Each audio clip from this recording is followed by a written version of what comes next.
So, you find yourself sneaking down a castle hallway. You see a locked door, a pressure plate, and a guard dozing off in their chair. If only there was a class perfectly built to handle all these obstacles. Who do you call? The Rogue, obviously. But the 2024 Rogue. Now that is a whole different kind of beast. Has the Master of Shadows been left in the dark with all the new rule changes? Or have they been sharpened into an even deadlier blade? The truth is, it's a little bit of both. In this video, we are breaking down the 2024 Rogue level by level. We're starting with the core class, hitting on the 4 subclasses you can choose from in the player's handbook, and throwing in a little bit of guidance for your build. So let's cut through the shadows and let's bring the 2024 Rogue into the light.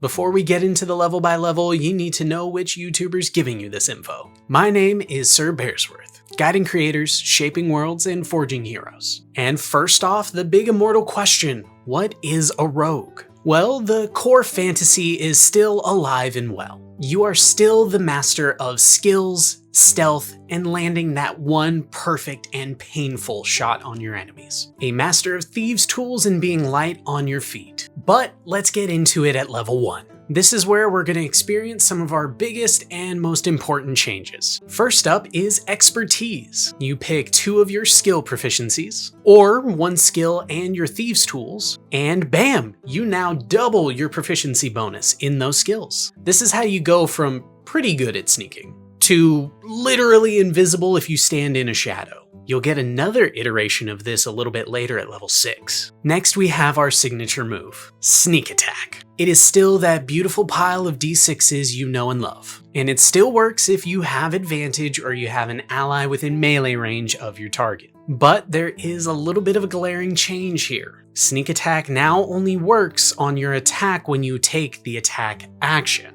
Some of you are probably thinking, yeah, that's how it always worked. But what that truly means is that you can no longer trigger sneak attack on your opportunity attacks. This essentially allowed you to double dip into your sneak attack damage because the opportunity attack was taking place not on your turn, so you got another instance of it. Some may have an issue with it, but me personally, I think it just makes some of the new features feel a lot more important. Level 1 also grants you Thieves' Cant. This is just a secret language between thieves that you now have access to understanding, as well as the bonus of learning an extra language on top of that. But here's one of the headliners of 2024. You get access to Weapon Mastery as well. You pick 2 weapons you're proficient with and get to unlock special properties to use. Hit a guy with a Vex weapon, bam! Advantage on your next attack against him. You basically can set up your own sneak attacks now. And you can even swap these out on a long rest, so you always have that tactical flexibility. Moving on to level 2, yeah, I know, all of that was just level 1. At level 2, you get Cunning Action. This one is a classic for a reason. Using your bonus action to dash, disengage, or hide is essentially your get out of jail free card. And in your case, you may need it. This allows the rogue to utilize a hit and run style of combat. At level 3, you get access to your roguish archetype, your subclass, but we'll get into those a little bit later.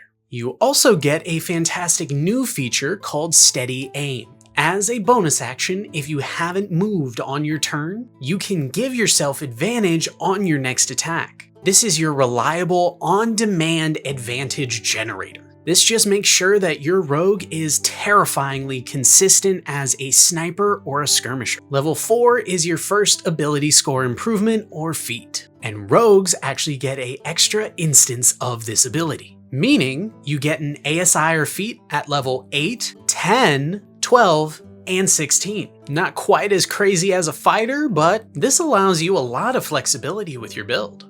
As you can see, the rogue has a lot of options, and you have a lot of options as well. One of them is subscribing to the channel. If you've enjoyed the guide so far, stay tuned for more things I have down the road. But let's check back with the rogue.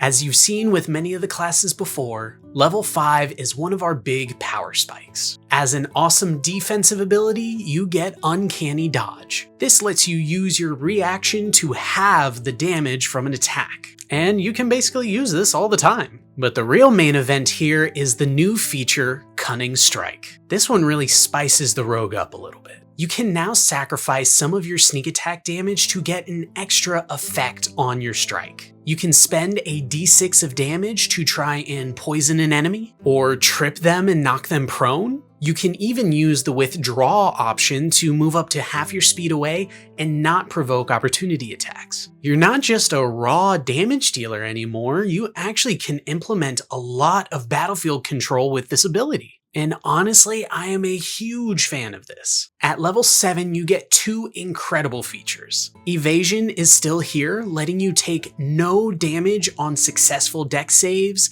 and even if you fail, you only take half damage. But you also get reliable talent, and now it comes online way earlier than it did back in 2014. With this, if you make an ability check with a skill you're proficient in, you can treat any d20 roll of a 9 or lower as a 10. This just makes you unbelievably consistent with your ability checks. No more failing that simple lockpick because of a bad roll. Then at level 11, your Cunning Strike gets even better with improved Cunning Strike, letting you stack 2 different Cunning Strike effects at the same time, as long as you pay the dice toll. As we close in on some of our final abilities here, the rogue just becomes obnoxious to try and kill. At level 14, you gain Devious Strikes. This is just Cunning Strike turned up to 11. You get some new and more potent options to choose from. You can spend more dice to daze an opponent, making them have to choose between moving,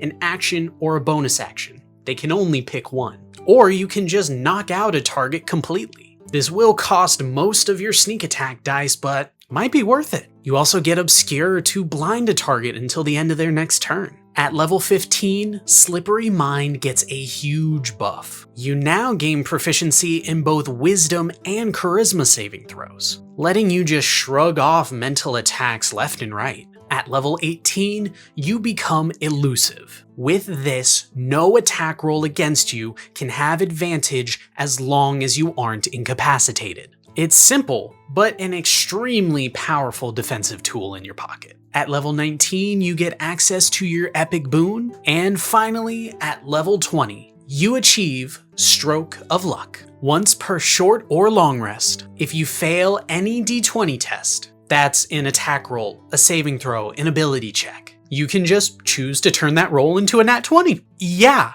you missed that final shot on the dragon? No, you didn't, and it's a crit. You fail that save against the disintegration spell? Nah, you're fine. It's the ultimate expression of the rogue's ability to turn failure into legendary success.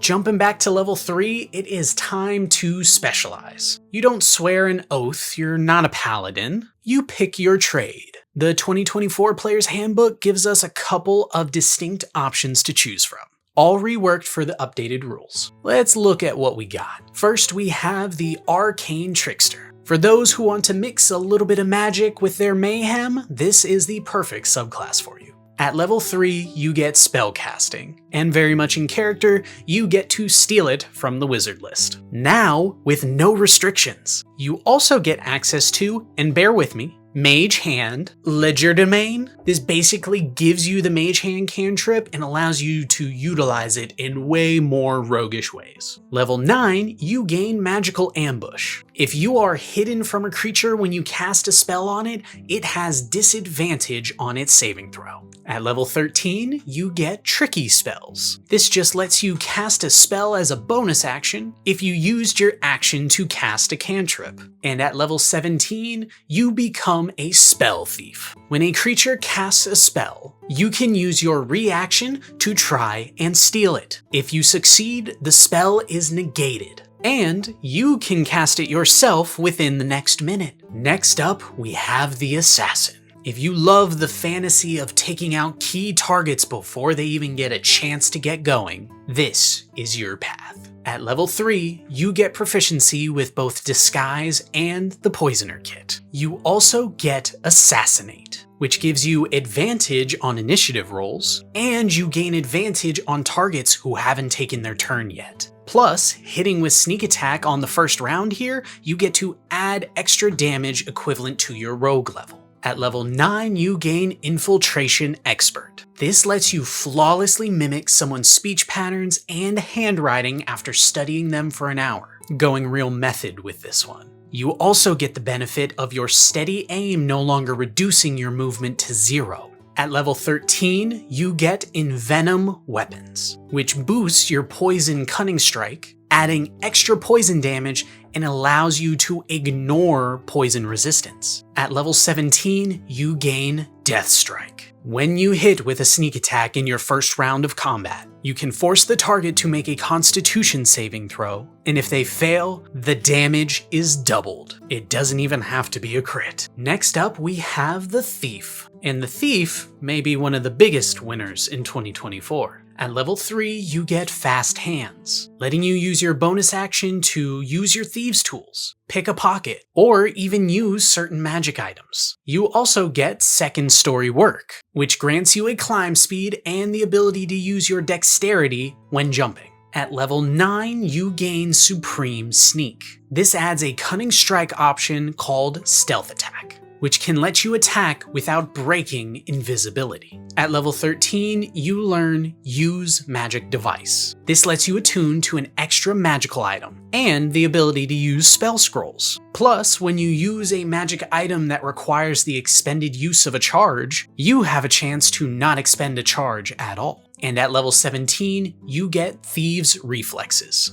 On the first round of combat, you essentially get 2 turns. One at your normal initiative, and then again at your initiative minus 10. Just for the first round, but geez. Finally, we have the Soul Knife, the Psychic Warrior whose powers now feel smoother than ever. At level 3, you gain Psionic Power. This is a pool of special die to fuel your abilities. You also get the signature Psychic Blades, which you can manifest and attack with. You can also use your psionics for Psi-Bolstered Knack, just giving you a nice boost to any failed ability checks, or Psychic Whispers allowing you to form a telepathic connection with you and several others. At level 9, your Soul Blade feature gets an upgrade. You can use homing strikes to turn a missed Psychic Blade attack into a hit, or as a bonus action use Psychic Teleportation to dart around the battlefield. At level 13, you get Psionic Veil, letting you use a psionic die to turn invisible to up to an hour. And at level 17, you get Rend Mind. This is a powerful subclass-specific Cunning Strike ability. This allows you to spend some of your sneak attack die to hopefully stun a target by overwhelming them with psychic energy. Now, you've got your class and you've picked your trade. Now, how do you build this perfect engine of stealth and skill? Let's talk those ability scores and some good possible feats. For your stats, there is one prevailing answer: Dexterity. It fuels your attacks, your armor class, your initiative, and a lot of your favorite skills, like stealth, and sleight of hand, and acrobatics, just to name a few. Getting this to 20 should be your first priority. After that, Constitution might be your best friend, especially if you're going to dabble into the more magical subclasses of the rogue. Plus, a d8 hit die isn't huge, but it's certainly not the worst. And since you do have that extra ability score at level 10, you can maybe invest into Wisdom as well. You certainly can't go wrong with more Perception. Now for the fun stuff, feats. With that extra ASI, the rogue gets a little bit more room to play with. For the ranged rogues out there, Sharpshooter is still a phenomenal pick. While you don't have access to the same risk-reward system in the past, you can ignore 3/4 and half cover, make long-range attacks without disadvantage, and you don't have disadvantage making ranged attacks in melee range. For the assassins out there, the new alert feed is a must-have. Instead of a flat +5, you now get to add your proficiency bonus to your initiative. And in a wild new addition, you can swap initiative with an ally, meaning if someone manages to beat you out ahead of everyone else, you guys can switch spots. And finally, our classic thematic choice, Skulker. This gives you 10 feet of blind sight, you get advantage on dexterity ability checks in the midst of combat, and if you're going for a more sniper aesthetic, if you make an attack roll while hidden and it misses, this no longer reveals your position. Perfect for all of those who operate in the dark. So there you have it, the complete breakdown of the 2024 Rogue. It's clear the design philosophy here wasn't about just tweaking some numbers, but more about bringing to life that fantasy of being that clever, untouchable expert on the battlefield. Between cunning strikes and weapon mastery, the Rogue has gained new layers of moment-to-moment tactical choices that they can make. You've gone from just a pure striker and DPS, and turned into a master debuffer and controller, allowing you to leverage all the damage you're doing to manipulate the fight. You're not just waiting for an opportunity anymore. Now you can actively create it turn after turn. But that's my verdict. I want to hear yours. What's your take on the new Cunning strike system? Are you mourning the loss of the reaction sneak attack? Or are you excited for the new possibilities? Let me know down in the comments below. And if this guide helped you crack the code on the new Rogue, a like on the video is always appreciated. And be sure to subscribe for more deep dives and DM guides in the future. But until next time, I'm Sir Bearsworth, guiding creators, shaping worlds, and forging heroes. And stay sneaky out there. I'll see you all at the table.